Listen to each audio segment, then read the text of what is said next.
Fala pessoal, aqui do Heriberto Rios, quero trazer a minha visão sobre o empate do Internacional contra o Criciúma. Empate em 1 a 1, onde na minha concepção o Colorado deixou 2 pontos importantes na sua trajetória do Campeonato Brasileiro. O técnico Eduardo Cudê, após o jogo, explicou algumas trocas e também revelou a saída de mais um jogador, ou seja, o plantel vai ficando cada vez menor e a capacidade de investimento já não parece ser a mesma do começo do ano. Te conto tudo isso depois da vinheta.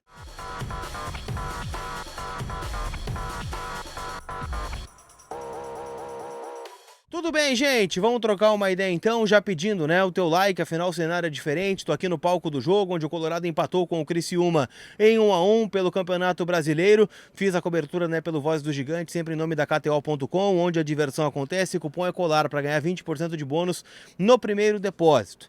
E nesse vídeo, gente, eu quero falar muito sobre o que eu vi nessa partida aqui, estando em loco. E eu sei que às vezes o jogo em loco é diferente, né, do jogo da televisão.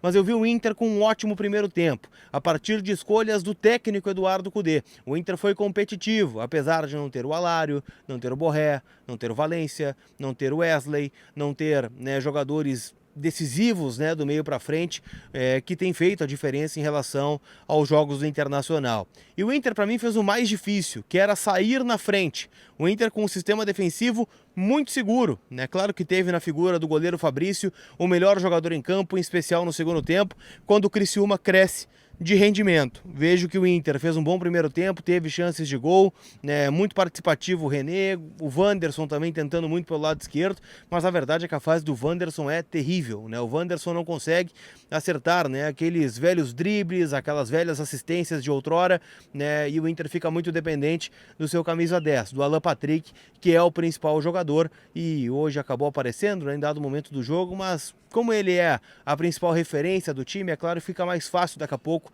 de marcá-lo. Então, o Inter pecou, né, neste aspecto em relação à produtividade ofensiva, como tem sido em alguns últimos jogos do Colorado, que dependeu muito do Wesley e hoje ele não estava dentro de campo.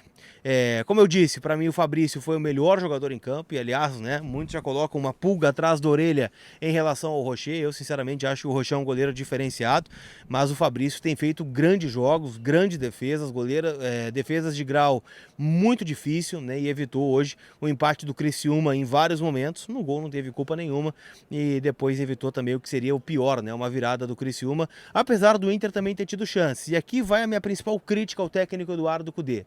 Afinal, né, se o Inter fez um bom primeiro tempo e estava mantendo o placar favorável, as trocas elas deveriam ser para manter o modelo de jogo, né? O Criciúma ia se jogar, daqui a pouco aproveitar, né, uma escapada no contra-ataque para matar o jogo. E ele colocou o Johan como centroavante, tirou o Lucas Drummond e tirou, né, também o Thiago Maia para a entrada do Arangues. A verdade é que o Arangues não entrou bem no jogo, o Thiago Maia vinha numa intensidade maior, tomando conta do meio-campo, fez outro grande jogo e, aliás, né, o Thiago Maia, junto de um primeiro volante, que foi o Rômulo, ele tem crescido de produção. Mas vejo, né, que a partir da entrada do Arangues, o Inter perdeu muito em combate, perdeu muito, né, em espaço para o Criciúma, que teve mais liberdade, que arrancou aí para fazer algumas jogadas, onde apareceu o goleiro Fabrício. E o Johan, sinceramente, como centroavante, a justificativa do Cudê foi porque ele era mais experiente, o mais experiente do grupo que estava à disposição. Sinceramente, gente, o Johan não tem cacuete nenhum, né? Nem de centroavante, nem de falso 9. É um jogador, né, que é muito mais um jogador de lado de campo, né, de combinação de jogada, onde jogava o Maurício, por exemplo, e ficou muito fácil para a defesa do Criciúma, né, com duas torres ali no setor de defesa, né, botou o Johan no bolso e foi uma preocupação a menos, né? Os jogadores de meio conseguiram avançar com mais naturalidade e o Inter foi muito inofensivo. E olha que eu tô falando que o Johan substituiu o Lucas Drummond, que é um jogador que é muito contestado dentro da categoria de base, não jogou ainda pelo celeiro de Aze, jogou mais jogos pelo profissional do Inter do que pela categoria de base e fez um jogo razoável. Fez um jogo de entrega, fez um jogo de disputa, fez um jogo até com boas intervenções dele, como no caso da assistência para o gol do Bruno Henrique, mas acabou saindo. Eu, sinceramente, tenho dificuldade de acreditar que o Lucas Drummond não tinha capacidade de terminar o jogo. Estamos falando de um garoto de 20 anos. né? Pelo menos para marcar a saída de bola, para acompanhar o zagueiro, para dar um espaço, né, para o Wanderson vindo do lado esquerdo, para o Bruno Henrique do lado direito, para o Alan Patrick por dentro. E até acho, né, que o Kudê demorou a colocar o Gustavo Prado, que entrou bem no jogo, mesmo que tenha jogado aí cerca de 10 minutos, 12 minutos. Ele teve, né, as melhores oportunidades quando entrou, combinando com o Alan Patrick. Ele é um jogador de marcar pressão, de chute de fora da área, é um jogador também de combinação de jogada. E, enfim, né, o Inter acabou se atrapalhando e cedendo 2 pontos ao Criciúma. Este resultado lá na tabela do Campeonato Brasileiro coloca o Inter com 18 pontos, 10ª colocação, exatamente no meio da tabela. E é isso que eu entendo também, né, desses resultados do Inter, porque se a gente olha no contexto geral, um empate, tendo inúmeros desfalques, não tendo centroavante para colocar, e teu goleiro foi o melhor em campo, é um bom resultado. Agora, quando eu olho isso aqui, ó, quando eu olho a tabela do Campeonato Brasileiro e vejo o Flamengo com 27 pontos, o Inter com 18 e o Inter só com 2 jogos a menos, já coloca uma obrigação de tu vencer esses jogos a menos contra o Cruzeiro e contra o Juventude, e mesmo assim, gente, não ter a certeza de que a gente vai brigar.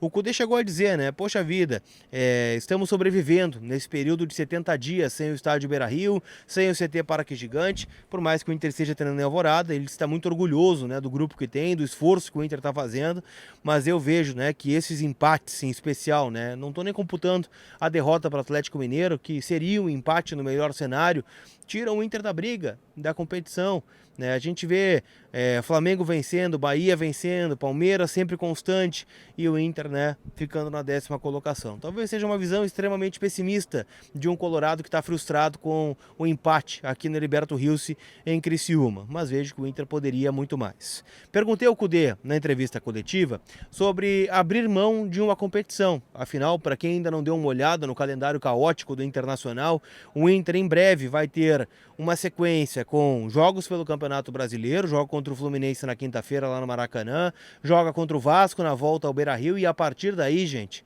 são 2 jogos contra o Juventude pela Copa do Brasil em sequência, 2 jogos contra o Rosário Central pela Copa Sul-Americana, com um jogo contra o Botafogo pelo Brasileirão no meio do caminho. Não sei o que vai acontecer, gente. O Inter vai ter mais jogos atrasados pelo Campeonato Brasileiro. Naturalmente, a gente vai ver equipes disparando, né, e passando por nós pelo Brasileirão, e o Inter vai ficar naquela pendência dos jogos atrasados. Então, assim, é torcer para que o Borré volte logo, para que o Valência volte logo. O Alário ainda é uma dúvida para quinta-feira, então é um jogador que a gente não pode contar, porque convive com lesões. E é frustrante. Esse, para mim, é o resumo. É frustrante o resultado de hoje. E as coisas, né, que o Inter poderia ter feito muito mais já dentro desse Campeonato Brasileiro, mesmo levando, né, todo o contexto em consideração da enchente, da parada, da volta ao Inter, do investimento que é maior de outras equipes. Mas, enfim, cara, eu acho que às vezes o próprio Inter se prejudica com escolhas do Kudê, né, com decisão, tomada de decisão dos jogadores dentro de campo. Mas, de qualquer forma, né, este é o resumo do empate do Internacional. Para a gente fechar, quero falar sobre uma saída. Afinal, o Kudê anunciou que Hugo Malho não vai jogar mais pelo Inter. Por isso, a escolha do Igor Gomes no lado direito, na ausência do Fabrício Bustos, que tem uma lesão na região do tórax.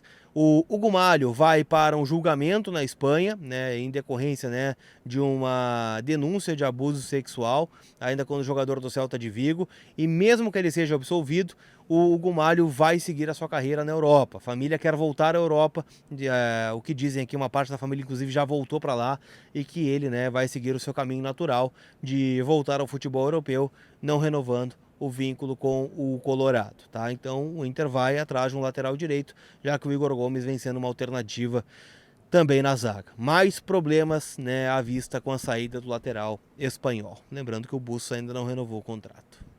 Tá bom, gente? Aquele abraço e a gente se vê. Não esquece de deixar o teu like e de comentar aí o que tu achou do jogo do Internacional. Eu tô bem frustrado. Tá bom? Fui!